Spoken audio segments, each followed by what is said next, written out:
बच्चे हमारे ओहद के चालाक हो गए।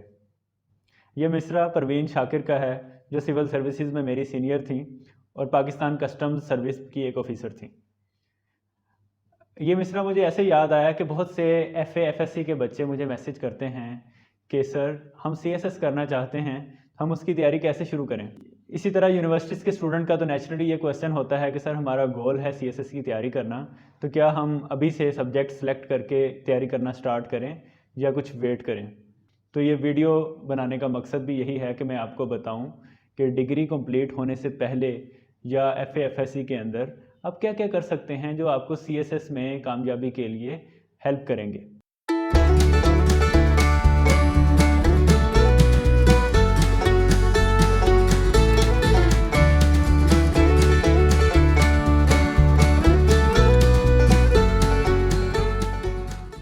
सबसे पहले तो हमें इस चीज़ को देखना होगा कि क्या सीएसएस कोई डिग्री है जो आप किसी यूनिवर्सिटी में अगर इनरोल्ड हो जाते हैं तो वो 4 साल बाद खुद ब खुद हो जाएगी, या ये कोई और इस तरह की सर्टिफिकेशन है जो आप इम्तहान देंगे और पास करने के बाद आपको एक सर्टिफिकेट मिल जाएगा, या ये क्या है। तो आपको ये बखूबी पता होना चाहिए कि सीएसएस जो है वो एक मुलाजमत के लिए इम्तहान है जो बहुत सारी डिफरेंट जॉब्स के अलावा एक ऑप्शन हो सकती है।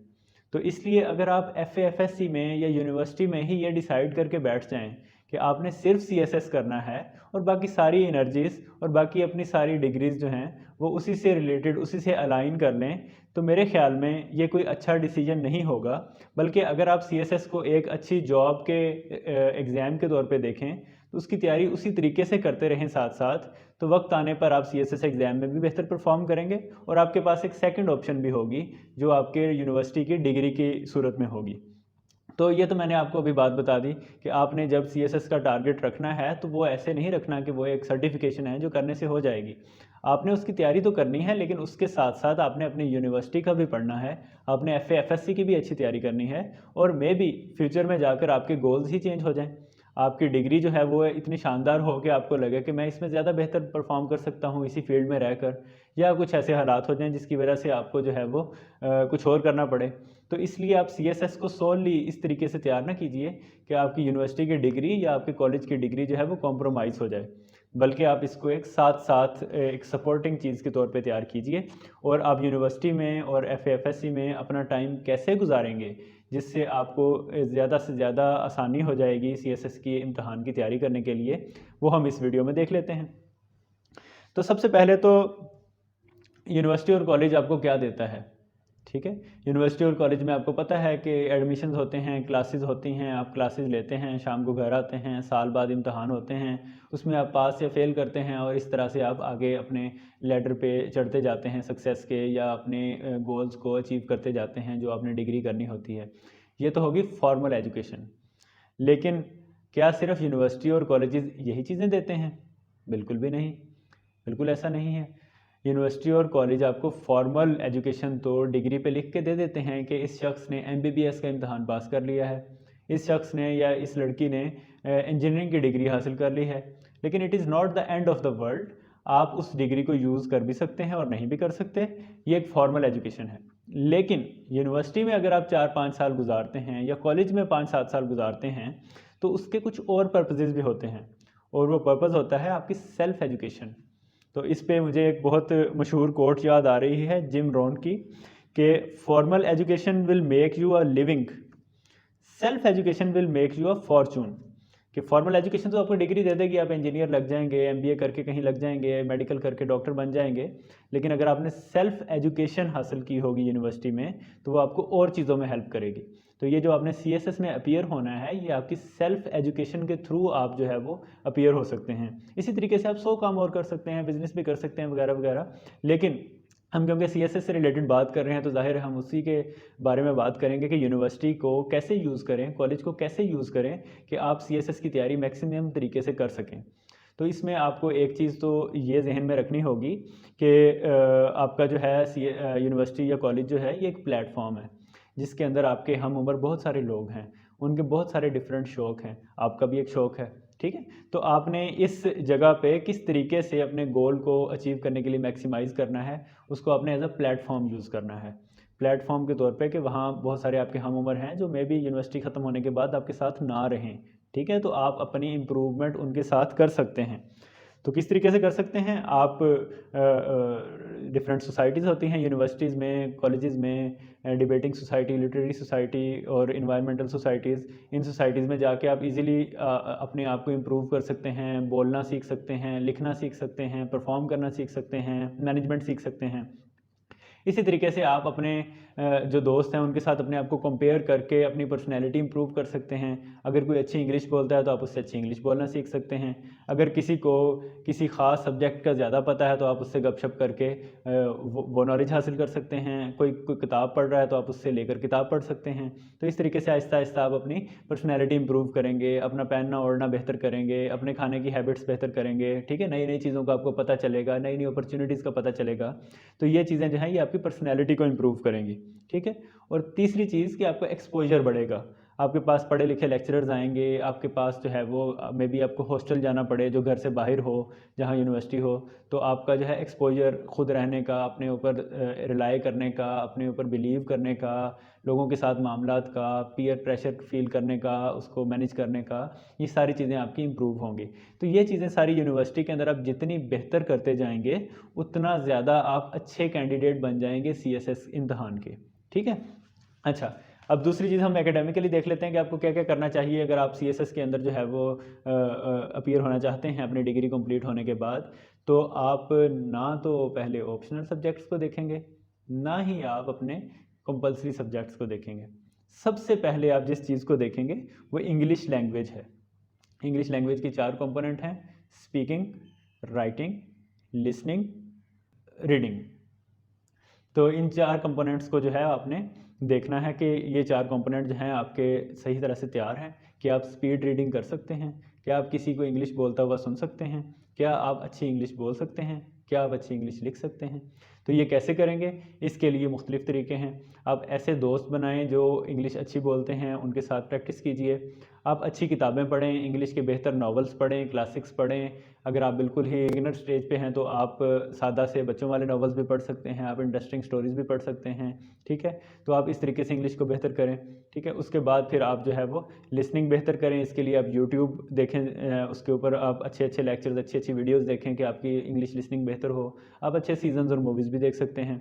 उसके बाद फिर आपने जो है वो अपनी राइटिंग बेहतर करनी है। उसके लिए यूनिवर्सिटीज़ में, कॉलेजेस में ऐसे राइटिंग कॉम्पिटिशन्स होते हैं, आप उन कॉम्पिटिशन्स में जाएं। डिबेटिंग कॉम्पिटिशन्स होते हैं, उससे आप अपना बोलना सीखें, इंग्लिश डिबेट्स में हिस्सा लें, ठीक है। तो इस तरीके से आपकी जो है वो इंग्लिश बेहतर हो जाएगी और आपके जो 93 to 95% लोग जो इंग्लिश में फ़ेल हो जाते हैं CSS एग्ज़ाम में, आप उन लोगों में से नहीं होंगे, ठीक है। तो एक तो ये चीज़ होगी कि आपने इंग्लिश इंप्रूव करनी है, पहले पर्सनैलिटी, फिर उसके बाद साथ साथ आपने अपनी इंग्लिश इंप्रूव करनी है। तीसरी चीज़ जो है वो ये है कि अपने क्रिटिकल थिंकिंग अपनी इम्प्रूव करनी है। क्रिटिकल थिंकिंग क्या होती है? वो ये होती है कि आप जो भी चीज़ पढ़ें या सुनें उसे फ़ौरन यकीन ना कर लें, बल्कि उसके ऊपर अपनी थॉट्स बनाएं। तो क्रिटिकल थिंकिंग कैसे इम्प्रूव होती है? इसके लिए बहुत सारी बुक्स भी लिखी गई हैं। एडवर्ड डी बोनो की काफ़ी सारी बुक्स मशहूर हैं। मैंने भी अपनी एक वीडियो के अंदर बताया है कि कौन कौन सी बेसिक चीज़ें हैं जिसकी वजह से आप CSS के एग्ज़ाम की तैयारी जल्द से जल्द कर सकते हैं, ठीक है। आप वो वीडियो भी देख सकते हैं, उसका लिंक आपको शो हो रहा होगा। अच्छा, क्रिटिकल थिंकिंग के बाद आपने न्यूज़पेपर और बुक्स पढ़नी है, ठीक है। इंग्लिश का न्यूज़पेपर और इंग्लिश की बुक्स। इंग्लिश का न्यूज़पेपर कोई भी पढ़ लें, लाजमी नहीं है कि आप एक ख़ास न्यूज़पेपर ही पढ़ें, और ये भी लाजमी नहीं कि आप सिर्फ न्यूज़पेपर कागज़ वाला ही पढ़ें। आप ऐप भी डाउनलोड कर सकते हैं, ठीक है। फ्री में डेली डिफरेंट न्यूज़पेपर्स अपनी ऐप्स देती हैं, वो आप डाउनलोड करके पढ़ें। इंटरनेशनल न्यूज़पेपर अगर आपको कोई अच्छा लगता है तो उसकी भी ऐप डाउनलोड कर लें, ठीक है। यूट्यूब के ऊपर न्यूज़ सुन लें, आप टीवी के ऊपर इंग्लिश न्यूज़ सुन लें। तो इस तरीके से आप न्यूज़ के साथ इन टच रहें ताकि आपको पता हो कि दुनिया में क्या हो रहा है, और आपसे यही एक्सपेक्ट किया जाएगा CSS के एग्ज़ाम में। तो अल्टीमेटली आप CSS की तैयारी ही कर रहे होंगे जब आप ये चीज़ें कर रहे होंगे। इसी तरीके से आप इंग्लिश बुक्स कैसे पढ़ें, वो भी आप जो है वो हिस्ट्री के ऊपर बेसिक बुक्स जिनके लिए मैं अलहदा से वीडियो बना दूंगा। इसी तरीके से कौन सी किताबें हैं जनरल रीडिंग के लिए, वो भी एक वीडियो बना दूंगा कि CSS की तैयारी के लिए चाहिए। तो आप जो है इसी चैनल के ऊपर अपकमिंग वीडियोज़ में देखते रहेंगे। उसके बाद फिर एक और चीज़ आ जाती है कि आप सोशल मीडिया को कंस्ट्रक्टिवली यूज़ करें।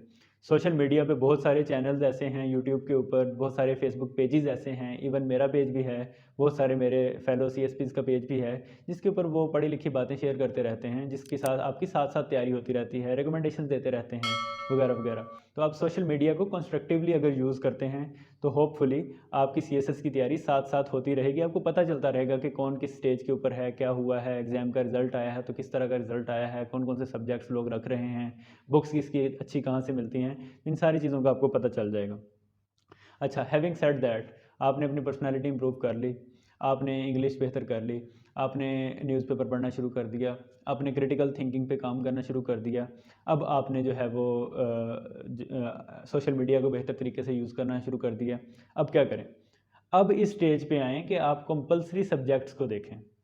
आप एक FPSC की वेबसाइट पे जाएँ, उसके ऊपर कंपल्सरी सब्जेक्ट्स की रिकमेंडेड बुक्स वगैरह देखें, उसमें से एक-एक बुक ले लें और उनको देखें कि वो किस तरह की हैं, उसके अंदर क्या एक्सपेक्ट किया जा रहा है, आप क्या पढ़ना चाहेंगे। तो कंपल्सरी सब्जेक्ट्स के ऊपर मेरी अलहदा से वीडियोज़ अपकमिंग वीडियोज़ में आ रही होंगी, जिसके अंदर आप जो है वो देखेंगे कि हर सब्जेक्ट की क्या डायनामिक्स हैं और आप किस तरीके से पढ़ सकते हैं। तो कंपल्सरी सब्जेक्ट्स जो हैं उसमें पाक अफेयर्स है, करंट अफेयर्स है, इस्लामियात है, जनरल साइंस एंड एबिलिटी है, इंग्लिश ग्रामर एंड कंपोजिशन है और इंग्लिश ऐसे है। तो ये 6 जो कंपल्सरी सब्जेक्ट्स हैं ये सिर्फ आपको CSS में हेल्प नहीं करेंगे, बल्कि आपको और भी बहुत सारी गवर्नमेंट जॉब्स में हेल्प करेंगे। गवर्नमेंट जॉब के अलावा अगर आप प्राइवेट सेक्टर में अच्छी जॉब्स लेना चाहते हैं तो ये नॉलेज आपको इंटरव्यू देते हुए बहुत ज़्यादा हेल्प करेगा। तो यानी कि आप सिर्फ CSS की तैयारी नहीं करेंगे, आप एक बहुत ज़्यादा मुनज़्ज़म तरीके से ऑर्गेनाइज्ड वे में आप अपनी तैयारी जो है वो कर रहे होंगे। अच्छा, अगर आपने अपने कंपल्सरी सब्जेक्ट्स भी तैयार कर लिए हैं और अब आप अपनी डिग्री के फाइनल ईयर में आ गए हैं, अब आप ऑप्शनल सब्जेक्ट्स को देखिए।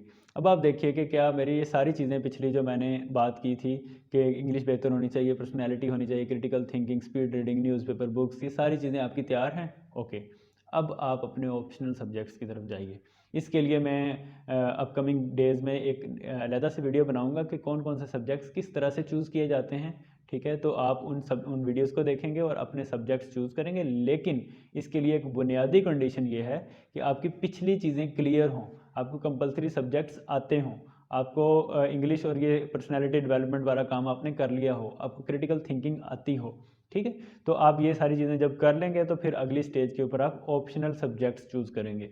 ऑप्शनल सब्जेक्ट्स में आपने तकरीबन 50 सब्जेक्ट होते हैं, जिसमें से आपने 6 सब्जेक्ट्स जो हैं वो चूज़ करने होते हैं। 5 भी कर सकते हैं अगर आप एक सब्जेक्ट 200 मार्क्स वाले ले लें, 4 भी कर सकते हैं अगर आप 2 सब्जेक्ट 200 मार्क्स वाले ले लें, ठीक है? तो ये किस तरह के सब्जेक्ट चूज़ करने हैं, क्या ये डिग्री से मिलते-जुलते होने चाहिए या नहीं होने चाहिए, क्या किस क्राइटेरिया के ऊपर हम देखेंगे कि कौन सा सब्जेक्ट बेहतर रहेगा मेरे लिए, इसके लिए हम एक अलग वीडियो बनाएंगे। लेकिन आपने फिर अपनी आखिरी स्टेज के ऊपर आके ऑप्शनल सब्जेक्ट्स चूज़ करने हैं, उससे पहले नहीं करने। अब आपको इस सवाल का तो जवाब मिल गया होगा कि जो लोग ए लेवल्स में पूछ रहे हैं कि वो कौन से सब्जेक्ट्स ऑप्ट करें जो उन्हें CSS में हेल्प करें, तो उनके लिए भी यही जवाब है कि आप जो है वो अभी पहले डिफरेंट चीज़ें तैयार करें, फिर अपनी यूनिवर्सिटी डिग्री के आखिरी साल के अंदर जाकर ऑप्शनल सब्जेक्ट्स को फाइनलाइज करें। फिर आपने ये सारी चीज़ें की हैं, आपकी बहुत ज़्यादा जल्दी ये सब्जेक्ट्स तैयार हो जाएंगे। स्पीड रीडिंग से आपका टाइम बच जाएगा, इंग्लिश से बच जाएगा, आपको इंग्लिश लिखनी आती होगी, आपका जनरल नॉलेज बेहतर होगा तो आप बेहतर तरीके से पढ़ सकेंगे।